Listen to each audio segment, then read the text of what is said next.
दोस्तों, Marco Rubio है secretary of state. वो कहता है कि India is one of the top relationship US has in the world today. अब ये देखिए, he is the most important man in Trump's cabinet. मैं आपको सही बात बताता हूं, इसमें उल्टा बोलने वाले भी हैं, ठीक है जी। जैसे बेसेंट है, वो उल्टा बोलता है अक्सर, ठीक है। आपका नवारो है, नवारो डेली उल्टा बोलता है। पिछले 24 घंटे उसको सांप सूंघ गया, पता नहीं क्यों, वो फिर आ जाएगा। ये सब उल्टा बोलते हैं, लेकिन अब धीरे धीरे जैसे सर्गियो गोर है, ये सीधा बोलने लगा। मार्को रूबियो, पीट हेग्सेथ, ये लोग एवरेज बैलेंस आउट होकर चल रहे हैं। इसका कहना है कि amid trade tensions between India and the United States over president Donald Trump's punitive tariffs, US secretary of state Marco Rubio has held New Delhi as one of Washington's top relationships in the world today. अब ये सुर क्यों बदले? इस भाई ने सुर क्यों बदले? अमेरिका ने सुर क्यों बदले?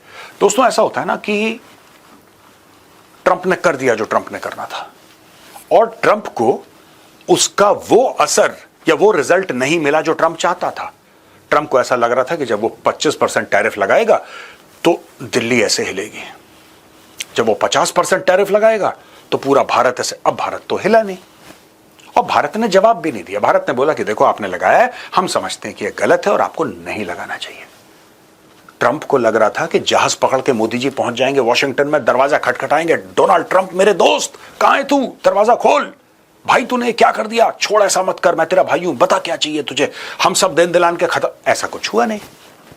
डोनाल्ड ट्रंप बार बार मोदी जी को कॉल करे, मोदी जी उसका फोन ना उठाएं। कहीं ना कहीं डोनाल्ड ट्रंप को और यूएस में जो भी डिसीजन मेकर्स हैं उनको एहसास भी है, और उन्होंने डोनाल्ड ट्रंप को एडवाइस भी करा कि सर, इस डायरेक्शन में मत जाओ। आप करना कुछ और चाहते हो कुछ और जाएगा। आप चाहते हो भारत को अपने पास लाना, यहां पे रशिया और चाइना के साथ मोदी जी हाथ मिला रहे हैं। ये कैसी स्ट्रेटेजी है सर? चलो ठीक है, कोई बात नहीं। आपने भारत के ऊपर टैरिफ लगाया, भारत क्या करेगा? नुकसान होगा भारत को साल भर। लेकिन फिर क्या होगा कि डॉक्टर जयशंकर अपने जितने भी एम्बेसडर्स हैं, जितने भी हाई कमिश्नर्स हैं पूरी दुनिया में, जितने भी हमारे डिप्लोमेटिक मिशन हैं, सबको बुलाएंगे और बोलेंगे कि 6 महीने के अंदर जो जो डील हमारी पेंडिंग है, फ्री ट्रेड अग्रीमेंट वाली जो भी ट्रेड अग्रीमेंट है, सबको एक्सपेडाइट करो, तेजी से करो, फटाफट करो, दिन रात काम करो। फिर क्या होगा? हां, शुरू में इन टैरिफ का झटका लगेगा, हो सकता है साल भर झटका लगे। सरकार ने ऑलरेडी बोल दिया है कि जितना झटका लगेगा हम आपको नुकसान नहीं होने देंगे, डोंट वरी, हम आपका कवर अप करवा देंगे, ठीक है। तो थोड़ा सा स्टॉक मार्केट स्टेबल हो गया।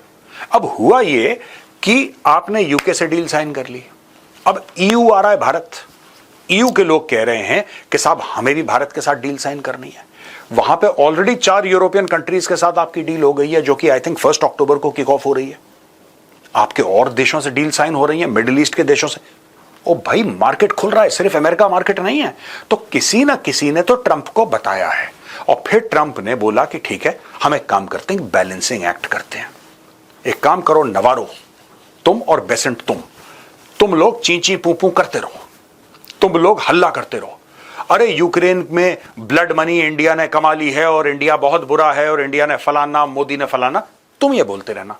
और तुम यहां पे सर्गियो गोर, पीट हेग्सेथ और ये अपना रूबियो, तुम लोग एक काम करो, तुम लोग अच्छा अच्छा बोलो, एक बैलेंस आने दो।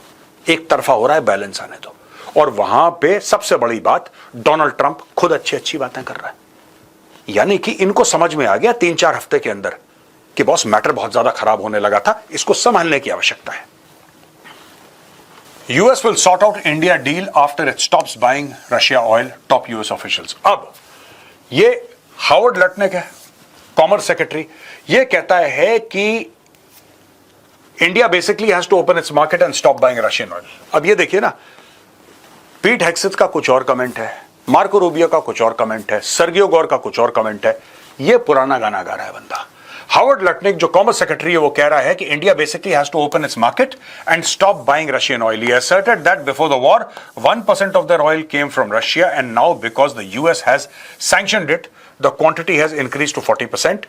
So they are buying it, refining it, and then selling it to the rest of the world and making a bundle. The president called nonsense on that and said, you've got to stop that stuff. So I think we'll sort it out with India once they stop buying Russian oil. A week earlier, Lutnick had made harsher comments on India to Bloomberg. So I think, yes, in a month or two, India is going to be at the table. They're going to be saying that they are sorry. यही बंदा था जिसने बोला था कि Bharat sorry बोलेगा। अब ये भी जो था ना 100% एग्रेसिव था, अब ये 70-60% पे आ गया है कि यार हम इंडिया से ये चाह रहे हैं कि आप ना तेल मत खरीदो और अपना मार्केट थोड़ा सा खोल दो, डील आपके साथ हम कर लेंगे। इसने भी हल्का सा, देखिए मैं ये नहीं कह रहा कि इसने रिवर्स गियर लगाया है, लेकिन ये हल्का सा न्यूट्रल पे आ गया है। तो इस तरीके से ट्रंप की कैबिनेट आज की तारीख में, और ट्रंप ही इनको धक्का दे रहा है कि भैया देखो ऐसा है कि अगर तुम सब बिक जाओगे ना जमीन पे तो मोदी खा जाएगा तुम्हें, तो तुम्हें काम करना, प्रेशर तुम डालते रहो, भारत गलत काम कर रहा है, भारत को ऐसा नहीं करना चाहिए, भारत को ये नहीं करना चाहिए, तेल खरीदना बंद करो, अपना मार्केट खोलो, ये सब की डील पर प्रेशर बना रहे। वो दबाओ, एक्सीलेटर पे पैर दबा, लेकिन स्टीयरिंग मेरे हाथ में होगा। तुम लोग गाड़ी स्पीड से चलाओ, ठीक सड़क पे चल रही है, डोनाल्ड ट्रंप चला रहा है, डोनाल्ड ट्रंप अच्छी अच्छी बातें कर रहा है, उसके एक दो और मंत्री अच्छी अच्छी बातें कर रहे हैं। और दोस्तों लटनेक और बेसेंट दोनों के दोनों अब ये उतने एग्रेसिव नहीं रहे जितने ये हुआ करते थे। दोस्तों ट्रंप ने यह बोला था यूरोपियन यूनियन को कि तुम भारत और चाइना के ऊपर 100% टैरिफ लगा दो। आपको याद होगा हमने 3 दिन पहले कवर भी करा था, राइट। इन लोगों ने बोला कि आप लगाओ, अगर आप लगाओगे तो मैं भी लगा दूंगा। ये ट्रंप ने बोला, ट्रंप ने खुद नहीं बोला कि मैं लगा दूंगा, उसने बोला अगर तुम लोग लगाते हो तो फिर मैं भी लगा दूंगा। ट्रंप ये भली भांति इस चीज से परिचित था कि ये लोग कभी नहीं लगाएंगे, ये कभी नहीं लगाने वाले, तो फिर ट्रंप भी बच जाएगा। ट्रंप तो बोल देगा मैं तो तैयार था लगाने के लिए, मैंने बोला था तुम लगाते हो तो मैं भी लगाता हूं, तुमने लगाया नहीं तो मैं क्या लगाऊं। ट्रंप ने अपने आप को साफ बचा लिया। EU likely rejects Trump's 100% tariff proposal on India. What does this mean for the Indian stock market? Experts say that the EU's refusal to accept Trump's proposal to impose 100% tariffs on India is a positive development. It signals that the world is not seeing India through Trump's lens and also indicates that the talks between India and the EU for the proposed free trade agreement (FTA) remain on course. However, the EU has not officially confirmed anything about the tariffs on India and China. We do not disclose details of political meetings due to the need for confidentiality when it comes to sensitive exchanges on sanctions work. In a wider sense, we can recall that the EU has engaged with all relevant global partners, including India and China, in the context of its sanctions enforcement efforts. This engagement will continue. अब देखिए साहब, basically क्या है, Trump ने सबको दिखा दिया कि मैं स्ट्रांग मैन हूं, मैं बहुत बड़ा बाहुबली हूं, और साहब देखो साफ सीधी बात है, मैंने बोल दिया कि मैं तैयार हूं यहां पे खड़ा, मैं बाहुबली हूं, मैं लगाऊंगा भारत पे, मैं लगाऊंगा चाइना पे 100% टैरिफ, लेकिन सबसे पहले तुम लगाओगे। यूरोप ने मना कर दिया। जैसा मैंने बताया चुपचाप ट्रंप बच गया। यहां पे ये लोग देखिए ना, मैं बता रहा हूं यूरोपियन यूनियन का सीधा साधा मामला है कि चलो बात करके सलटाते हैं। यूरोप में बड़बोले लोग नहीं है कि मैं ये कर दूंगा, घोड़े पे तलवार निकाल के का, ये सब नहीं कोई बात करता। They talk about negotiation, they talk about थोड़ा बहुत सैंक्शंस की बात कर लेंगे, कुछ इसकी बात कर लेंगे, प्रेशर डालने की, ट्रेड के प्रेशर की। यूरोप इस तरीके से बातचीत करता है। दोस्तों ऐसा नहीं है कि भारत ने यूएस को कुछ नहीं दिया। भारत को पता है कि यूएस चाहता क्या है, ये पूरा रूस का तेल, ये कहानी है। लेकिन भारत ने भी बोला ठीक है, तुम्हारी चाय में थोड़ा सा गुड़ हम लोग डाल देते हैं। और यहां पे $4 अरब की P-8I naval aircraft defence deal. US team may come to India to negotiate sale. Talk amidst fresh trade deal push. Amid signs of progress in the India-US trade deal talks, a US team of defense officials and Boeing representatives is likely to visit India next week for a talk on a multi-billion-dollar deal for Petrol aircraft. According to a Bloomberg report, officials from the US Defense Department and Boeing will be in India in the coming days to discuss the currently stalled $4 billion deal for 6 P-8I naval petrol aircraft. Already Bharat के पास P-8I हैं, already हैं। भारत को और चाहिए, 6 और चाहिए, और भारत कहता है कि हम आपसे खरीद लेंगे। The discussions will focus on India acquiring 6 P-8I naval patrol aircraft.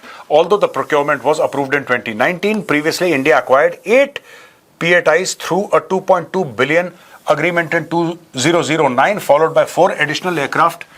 10 years later, the fleet stationed in Tamil Nadu in southern India conducts extensive surveillance operations across the Indian Ocean region and strategic maritime passages. Russian arms constituted only 36% of India's military import in the previous year, showing a substantial decrease from 76% in 2009 as reported by the Stockholm International Peace Research Institute.